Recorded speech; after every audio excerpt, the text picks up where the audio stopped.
नमस्कार मित्रमैत्रिणींनो, आज आपण पाहणार आहोत अगदी खमंग कुरकुरीत आतून मऊसूत आणि अगदी चवीला चविष्ट असा तो सुद्धा 2 बटाट्यापासून बनलेला मेदूवडा। हा मेदूवडा ना तुम्ही सकाळ संध्याकाळ कधी नाश्त्यासाठी बनवू शकता। त्याचबरोबर आपण आणखीन एक खास पाहणार आहोत ती म्हणजे चटणी, आणि ती सुद्धा अगदी परफेक्ट अशी रेस्टॉरंट स्टाईल। तुम्हाला नक्की आवडेल, तुम्ही करून पुन्हा पुन्हा सुद्धा पाहाल। तर चला जास्त आणखीन काही न बोलता पटकन रेसिपीला सुरुवात करायची। सगळ्यात अगोदर काय करायचे, 2 बटाटे स्वच्छ अगदी मीडियम आकाराचे घ्यायचे, अगदी साली काढून पाण्यात घालायचे म्हणजे त्या काळे पडत नाही। नंतर ते बटाटे काढून आपण किसणीने व्यवस्थित इथं छान असं आपण किसून घ्यायचे। इथे आपल्याला फोडी वगैरे काही करायचे नाही, किसून घ्यायचे। किसल्यानंतर सगळं अगदी तो बटाटा ना पाण्यात घालायचा, कारण का तो लगेच काळा पडू लागतो म्हणून पाण्यात घातल्यानंतर। आणि बऱ्यापैकी ना या बटाट्यामध्ये स्टार्च बऱ्यापैकी असतो म्हणून काय करायचं, 2-3 वेळा स्वच्छ अगदी जरा जरासं चोळून अशा पद्धतीने 2-3 पाण्याने चांगलं धुवून घ्यायचं। धुतल्यानंतर मी पुन्हा त्या पाण्यातच घातलंय की काळा पडू नये अशा पद्धतीने, आणि पाणी बघा अगदी स्वच्छ आहे। तर आता हे बाजूला ठेवून आपण कढई घ्यायची, त्याच्यामध्ये तेल थोडंसं 1 चमचा गरम करायचे, त्यात बनायचं जिरं घातल्यानंतर त्याचबरोबर आपण इथे थोडंसं जिरं थोडंसं तडकू द्या। थोडंसं तडकलं गेलं की नंतर पटकन घालायचं आहे, इथे मी छोटे छोटे तुकडे करून आल्याचे तुकडे टाकले, त्याचबरोबर हिरव्या मिरच्या बारीक कापून टाकायच्या आणि कढीपत्ताही टाकायचा। म्हणजे कढीपत्ता असा खाला जाते म्हणून बारीक बारीक कापून टाकायचा, म्हणजे मुलांच्याही पोटात जातो आणि आपल्यालाही अगदी आरोग्याला चांगला असतो। तुम्ही हवं असल्यास मिरची आल्याची पेस्ट जरी करून टाकली तरी चालेल। आता थोडंसं परतून घेतलं। आता सगळ्यात महत्त्वाचं म्हणजे आपण इथे टाकणार आहोत, तर रवा ज्या वाटीने घेणार आहेत ना त्याच वाटीने आपण इथे पाणी घ्यायचे। इथे अगोदर 2 वाट्या पाणी घातलंय आणि अगदी पाव वाटी असं पाणी घालायचं। पाव वाटीपेक्षा थोडंसं जास्त, म्हणजे तुम्ही 2.5 म्हटलं तरी हरकत नाही, तेवढं पाणी घालायचं। पाणी थोडंसं उकळू द्यायचं। उकळल्यानंतर पाणी त्याच्यामध्ये थोडंसं पाणी बघा आता उकळलं गेले, पटकन आपण ते बटाटे पाण्यातनं काढून त्याचे पाणी अगदी निथळून त्याच्यामध्ये सगळे बटाटे आपण काढून घ्यायचे। पाण्यात घातल्यामुळे बघा बटाटे जराही काळे कुठेही पडलेले नाही। आता बटाटे घातल्यानंतर चवीपुरतं मीठ, थोडीशी काळी मिरीच्या पूड घालायची इथे थोडीशी। या ठिकाणी तुम्ही चिली फ्लेक्स सुद्धा घालू शकता, त्याचबरोबर कोथिंबीर घालायची, लाल तिखट हवं असेल तेही घालू शकता। तुमच्या आवडीनुसार तुम्ही काही घालू शकता, आणि काही नाही घातलं तरी आपली चटणी तर आहेच मेदूवड्यावर, आणि असंही आपला बाकीचा एवढा मसाला नाही चांगला लागतो। नंतर आपण याच्यामध्ये घालायचे रवा, 1 वाटी घालायचे रवा। आणि आता मात्र इथे रव्याला गुठळा पडू नये म्हणून गॅस बंद करायची आणि सतत त्याला ढवळत राहायचं। अशा पद्धतीने जसं आपण ढवळत राहतो, कुठे तुम्ही सोडून जाऊ नका, नाही तर लगेच गठळा पडते।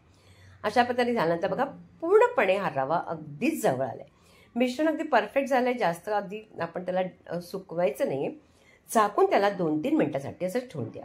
तोपर्यंत आपण चटणी बनवून घेऊया। एखादं पॅन घ्यायचं, तेल गरम करायला ठेवायचं, त्याच्यामध्ये इथे मी शेंगदाणे भाजलेले घेतले, नसेल ना तर या ठिकाणी अगोदर शेंगदाणे भाजा, 1 छोटीशी वाटी। त्याचबरोबर 2 चमचे घालायचे भाजके चण्याची डाळ, आणि असा घातल्यानंतर चण्याची डाळ आणि आपण हे शेंगदाणे थोडेसे तेलावरती असे 1-2 मिनिटं परतून घ्यायचे। आता हे परतले गेले की नंतर त्याच्यामध्ये बाकीची जिन्नस आपण घालूया।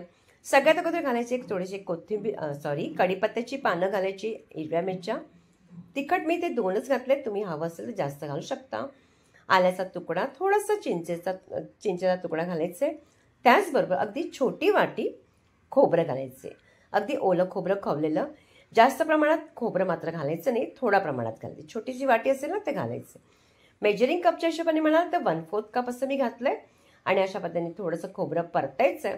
परतल्यानंतर अगदी त्याच्यानंतर पुदिन्याची पानं घालायची, आणि हे मिश्रण आता थंड करायचं। थंड केल्यानंतरच आपण मिक्सरमध्ये घालायचं, अगोदर गरम असं घालायचं नाही, नाहीतर मध्ये चटणीच खराब होईल। आता थंड केल्यानंतर घालायचं, आणि सगळं घातल्यानंतर मिश्रण त्याच्यात घालायचं आपण थोडीशी अगदी मस्त थोडीशी कोथिंबीर घालायची, चवीपुरतं मीठ। आणि इथे ना जेव्हा तुम्ही चटणी वाटताना तेव्हा बर्फाचे तुकडे मात्र नक्की घाला, म्हणजे त्यामुळे रंग अगदी चटणीचा सुरेख राहतो। बघा चटणीचा रंगही सुरेख आहे आणि खायला अगदी मस्त जबरदस्त बनते। त्याच्यावर आणखीन त्याला चांगली चव द्यावी म्हणून आपण फोडणी घातली। तेल गरम करायचं, राई आणि उडदाची डाळ घालायची, दोघी थोडंसं व्यवस्थित होऊ द्यायचं। अगदी चांगलं अगदी थोडंसं डाळ झाली की लगेच गॅस बंद करायची। कढीपत्ता, सुक्या मिरच्या आणि हिंग गॅस बंद केल्यानंतरच फोडणीत कधीही घाला, नाहीतर त्याचा सुवास अगदी निघून जातो। आता ही फोडणी पटकन टाकायची आणि लगेच झाकण लावायचं। त्यामुळे तुम्हाला प्रत्येक वेळा मी तेच सांगते की झाकण लावल्यानंतर नक्कीच झाकण लावायचं चटणीला। आता ही मस्त अगदी रेस्टॉरंट स्टाईल आपली चटणी रेडी झाली. आता ते आपण जे मिश्रण ठेवलं होतं बटाटे आणि रव्याचं ते झालंय अगदी बघा मस्त गोळा झालेला अशा पद्धतीने. म्हणून म्हटलं की 2-3 मिनिटं ठेवायचं आणि त्याच स्टेजवरती आपण काढायचं. आता त्याच्यात एखाद वेळी गुठल्या असतील तर काय करायचं, पावभाजीचं स्मॅशर घ्यायचं किंवा एखादी वाटीना थोडंसं तेल लावायचं आणि ते घ्यायचं पाठच्या बाजूने आणि अशा पद्धतीने गोठला मोडत मोडत आपण अशा पद्धतीने करायचं. आता बघा हे मिश्रण अगदी परफेक्ट झालं आहे मेदूवडा बनवण्यासाठी.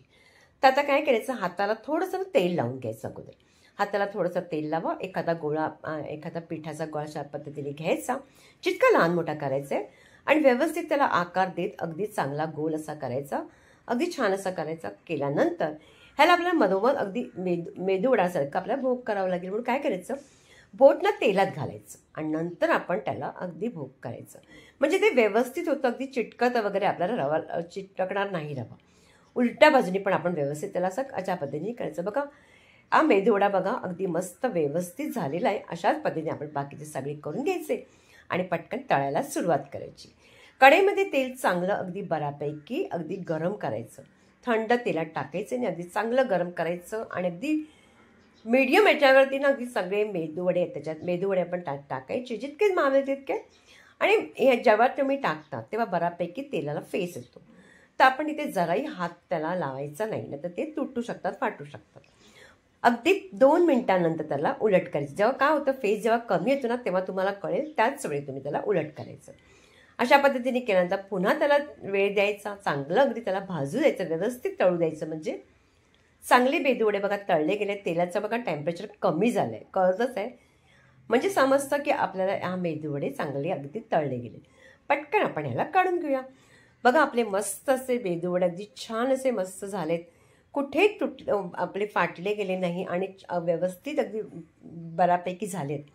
अशाच पद्धतीने सगळे काढून घ्यायचे आणि त्याच्याबरोबर चटणी आपण केलेली आहे आणि अशा पद्धतीची चटणी नक्की करून बघायची आहे. आणि मेदूवडासुद्धा अगदी मी सर्व केलं, तुम्हाला तोडूनही दाखवते. आवाजावरूनच कळते की किती कुरकुरीत झाला होता. अगदी कुरकुरीत होतो, अगदी आतमध्ये मऊ कुरकुरीत आणि खायला म्हणाल अगदी अप्रतिम लागतं. तर अशा पद्धतीने नक्की ट्राय करा. जर रेसिपी तुम्हाला आवडत असेल तर जास्तीत जास्त लाईक करा, प्रत्येकांकडे शेअर करा. आणि मीच तुम्हाला यूट्यूबवरती अशी एक मी तुम्हाला 2 रेसिपी देते, शॉर्ट आणि मोठ्या प्रकारपैकी. तर नक्की पाहायला विसरायचं नाही. आणि त्याचबरोबर पुन्हा भेटायचं आपण एका छानशा रेसिपी बरोबर.